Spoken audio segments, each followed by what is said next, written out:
Okay, this is I Am Lonely, a real piece of genius, I think, from Bert's early period. One of the first songs he wrote, I think, in about 64, 65. Although he adapted it, he modified it from there, kind of simplified it, polished it. And there's a recording from 68, 69, I think, which is the perfect version of it. And it's the song is about melancholy, of course. I'm lonely, I'm lost, it was originally called. And the whole mood is kind of embedded in the guitar patterns. It's an example of his choice of higher guitar positions for chords that, you know, most guitarists would use down here, note position. But capo's on 2, by the way, the original key. And it's in the key of D, played as C. Now it's got a very simple little melody and a descending bass line. The tune goes... Sorry. That's the melody, right? And the bass line. So standard stuff, and it could easily be played. And when I first transcribed this song back in the late 60s, I was satisfied with just doing this.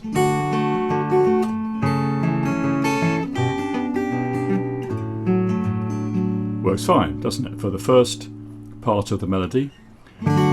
Please understand, G over B, my love, F over A, what I say, and then a C with a G bass, no trouble. The next chord's a bit weird.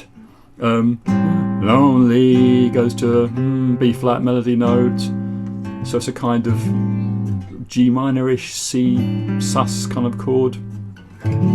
And back to C.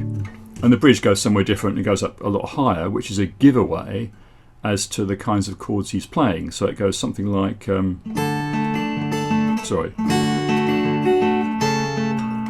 up to here, all right? So, oh, he's doing something different there. What's happening there?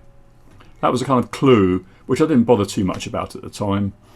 It wasn't until I started analysing these tunes in a lot more detail more recently that I worked out exactly what he was doing. So the way it works is, and it's beautifully clever. It's a fantastic little example of control, of open voiced chords, which I'll explain. If I play a C chord here, that's a close position harmony. All the notes in the chord are as close as they can get to each other. There's no room for any notes in between here. If I play the pattern like this, then I've got a bass line going from root to fifth. That's standard. Obviously the right hand pattern, by the way, is absolutely standard alternating bass that almost everybody played in the folk clubs in the 60s. Everybody did that. Nothing unusual there, nothing original from Bert there. Root fifth alternating bass, and then a common pattern, okay, on the right hand. I'm going to assume you're all okay with that. And any fingers you use here are fine. One finger will do, or 2 fingers, whatever you like. But in terms of the left hand,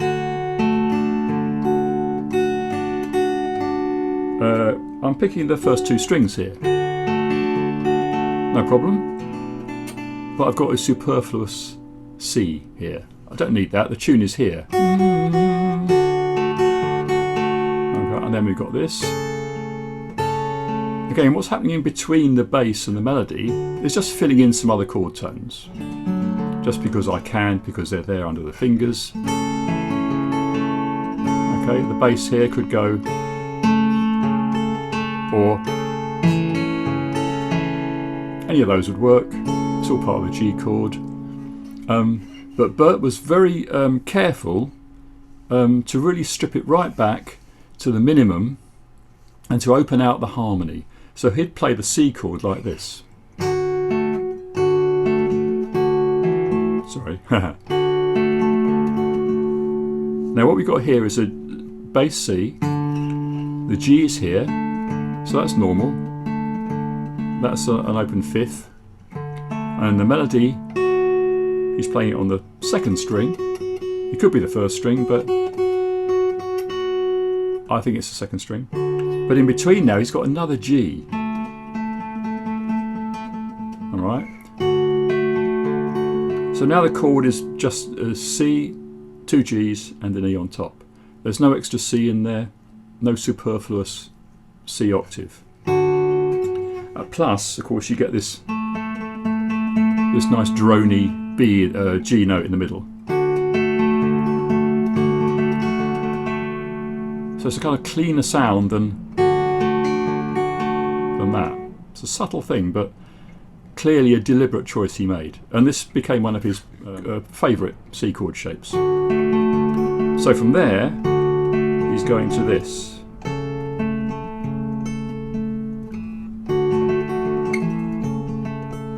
Alright, so instead of,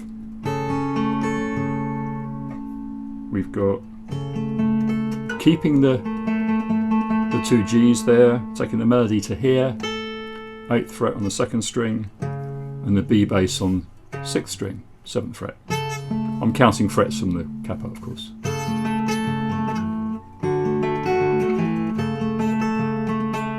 And the next one is the F chord, F over A.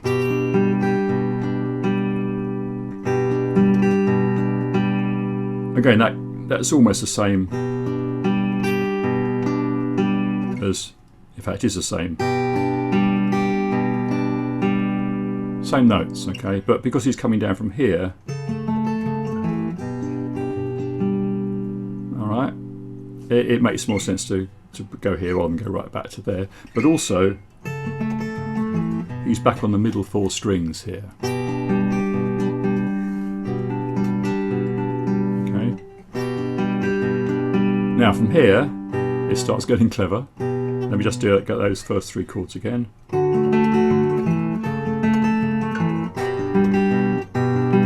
Now, instead of going back to this, he goes to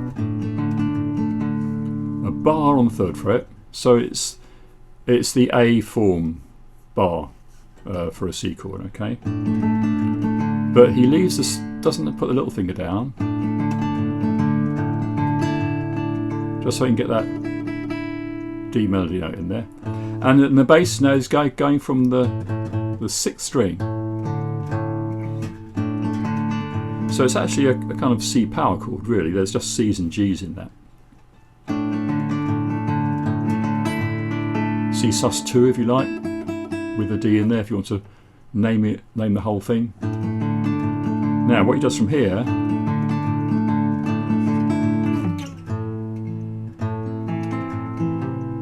here's the G minor chord. Alright, bottom 4 strings, B flat here. Bit of a stretch, but there's a reason for this. I'll come to this. He's got a B flat here as well. And then from there it goes to this. Sorry. A G7 sus. So, again.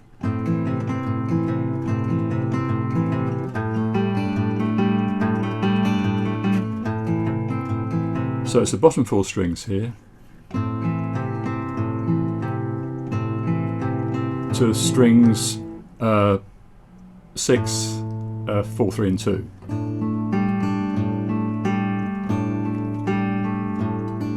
Now you could play that as go from here, less of a stretch, right? To play the G minor like this with a little finger here, and then going to this.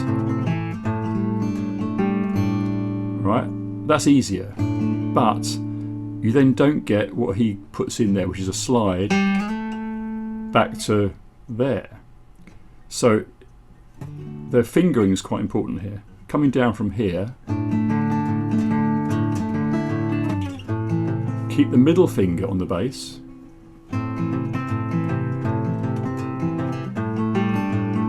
Still the middle finger here, little finger spare. Because what happens then is your 3rd finger slides up back into that. So that's how clever the whole thing is. Okay, so it's a bit of a stretch, but it all locks together. It's like a piece of watch machinery, you know, Cartier watch in terms of fingering chord shapes. So let's go through the whole thing again, and I'll come to the more interesting bridge in a second.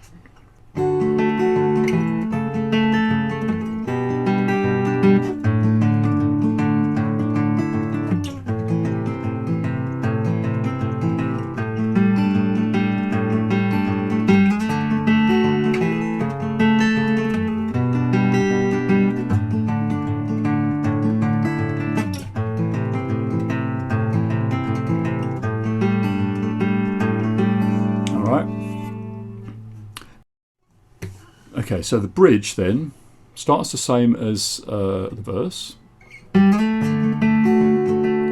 with a C chord. Then we've got the G over B up here. This time, spare third finger can drop onto the B on the 7th fret of the first string. Okay, like that.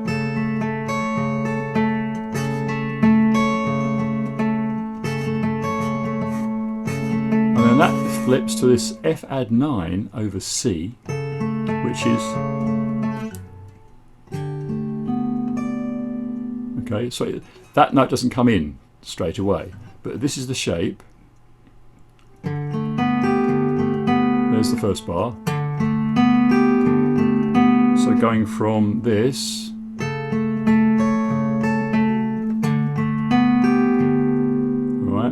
do that again.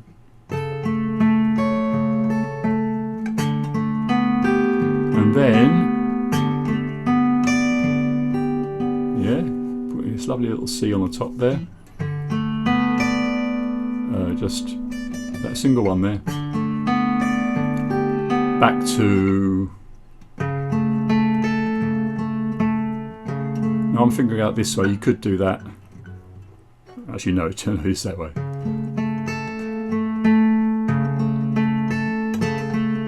And then the F over A again. Now an A minor, played like that. Bit of a stretch, but again, the reason for that is that it ends up again on that C chord. And down to this again.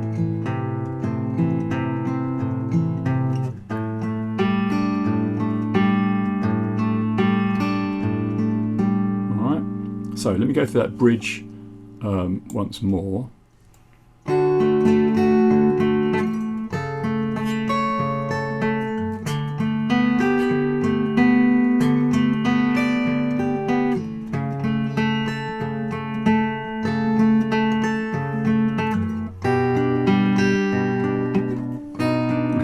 Sorry.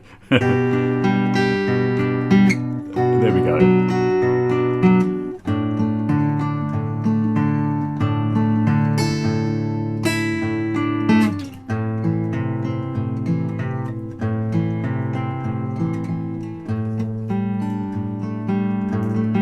So I can do it at speed.